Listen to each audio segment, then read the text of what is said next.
him. I want to watch the news. Are you making headway at least? This is the news.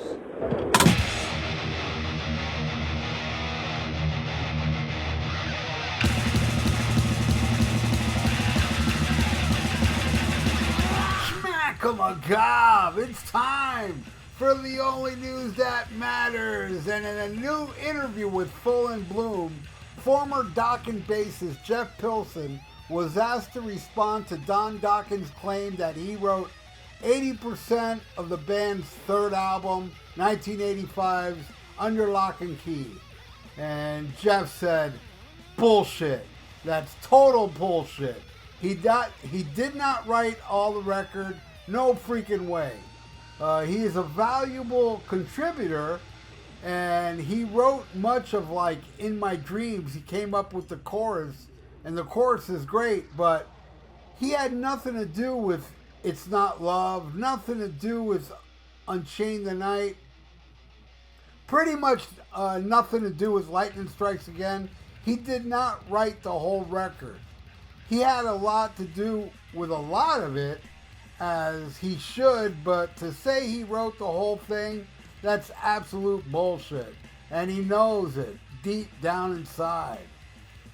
It sounds like he's trying to stir up attention to himself because he's got a new Dokken record to promote. Because it seems kind of desperate and weak. You know, I have to laugh. I mean, I don't understand. I think it's kind of weird.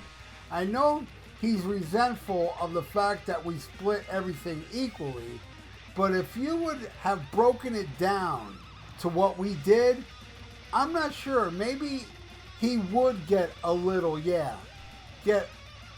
more than a quarter if it was really broken up, but enough more to make all the noise he's making now 40 years later.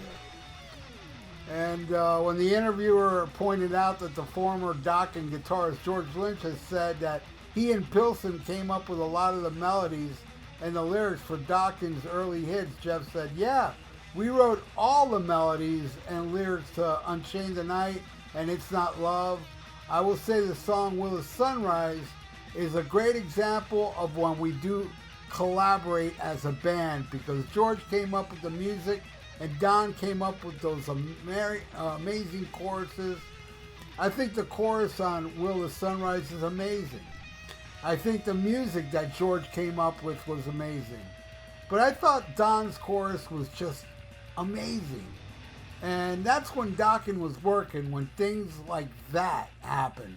Into the Fire, George came up with the music to that chorus, and Don came up with the chorus. It's great. And then asked specifically about whether he contributed to the songwriting of Dokken's classic ballad, Alone Again, Jeff said, I did. Once again, Don had that great chorus. When a song starts with a chorus as strong as that, you can't go wrong. And I contributed. I came up with the beginning thing, and I helped come up with the music for, all the music. But like I say, Don really did have that chorus. I give him a lot of credit for that. But let's be honest, you didn't write the whole thing. I suppose he could have. He could have finished the song with that chorus, but he didn't. At this point, it's just ridiculous for me that he's so resentful.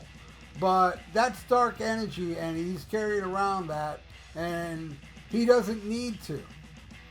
After the interviewer said that Don also alleged that he wrote 80% of Dokken's second album, 1984's Tooth and Nail, Jeff said, Tooth and Nail? You gotta be kidding me. He had nothing to do with the song Tooth and Nail, except we knew that, what was going to be the title of the record, so we wrote the song around that. But he had nothing to do with that. He had nothing to do with Just Got Lucky. He did make valuable contributions to Into the Fire, and he made the most valuable contribution to Alone Again. But then there's other songs on Tooth and Nail that, Don't Close Your Eyes, he had nothing to do with. Heartless Heart, he had nothing to do with. There's a lot of songs he had nothing to do with. So for him to say that he wrote 80% of any of the Dokken records is crazy. And then when the interviewer also raised Don's gripe about drummer Mick Brown's contribution to the songwriting, Jeff defended Mick and said, for instance, on Tooth and Nail, I would be working all day. Mick would go out to the clubs. He'd come back at 2 in the morning and listen to what we did. And he'd very often have a great suggestion. So to say that Mick was not involved is not accurate. Was he involved as the three of us? No. And did he get a quarter of the publishing? Yes. Does Don have a bone of contention there? Sure. I mean, if you want to get down to it, Mick got 25% and did not probably contribute 25%. But he certainly contributed somewhere between 10 and 15 solidly. And when you have a band, sometimes it's better to just eliminate the arguments. You know, it was management's idea to split everything equally because they saw it all in this coming, and I thought it was a brilliant idea. And I would say, you know, Don, George, I probably all sacrificed a little bit, even though I feel very happy with my 25%. That's kind of about where I land in my contribution. Maybe a little bit more in the totality of things, but I'm very comfortable with it. And I understand where Don would be resentful about that. But I mean, after all this time, really? So there you go. Not too long ago, on The Only News That Matters, there was an episode I did about George talking about Don Dokken taking all the credit for the music, and now Jeff Pilson's pretty much saying what George, Lynch said.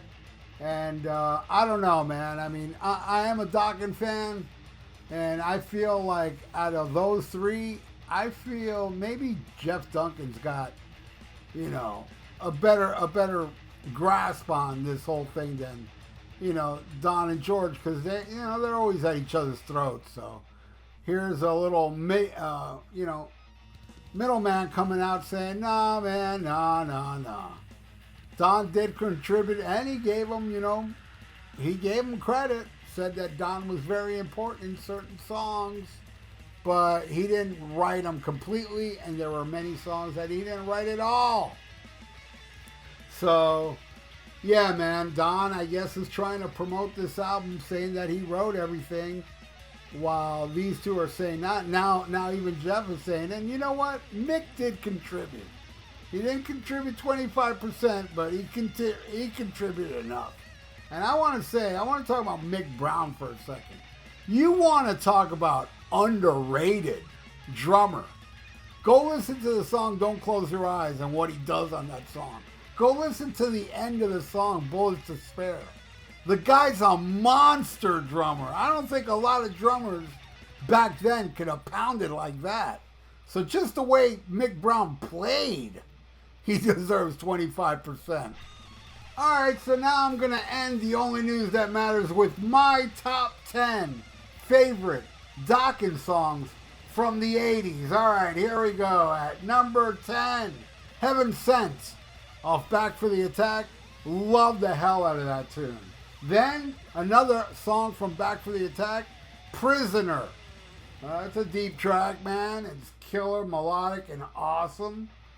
Love it. At number 8, Into the Fire, classic from Tooth and Nail.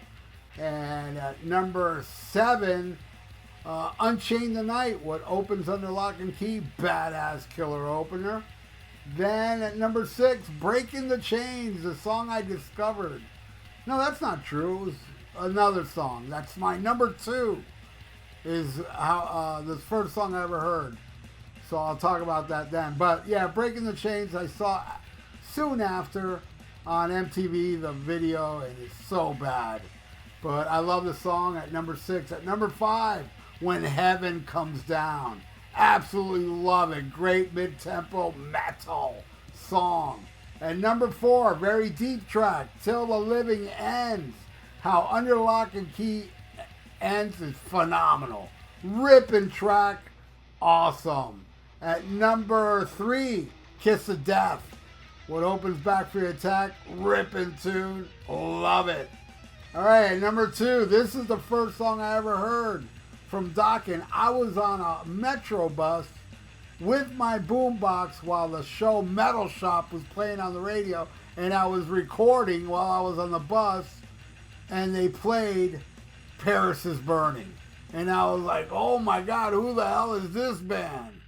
So yeah, that's my number 2. Used to be my number 1, but no. My number 1 favorite Dokken song is Tooth and Nail. Hell yeah, man. So what do you all think of this whole thing? Do you believe Jeff or Don or George or all three bullshitting?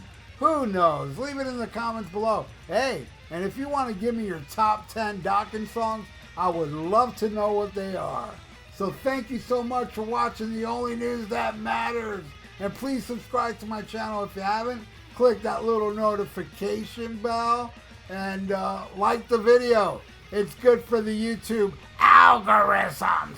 So stay frosty. Listen to Black Sabbath and smack 'em a gum. Farewell and adieu to you fair Spanish ladies.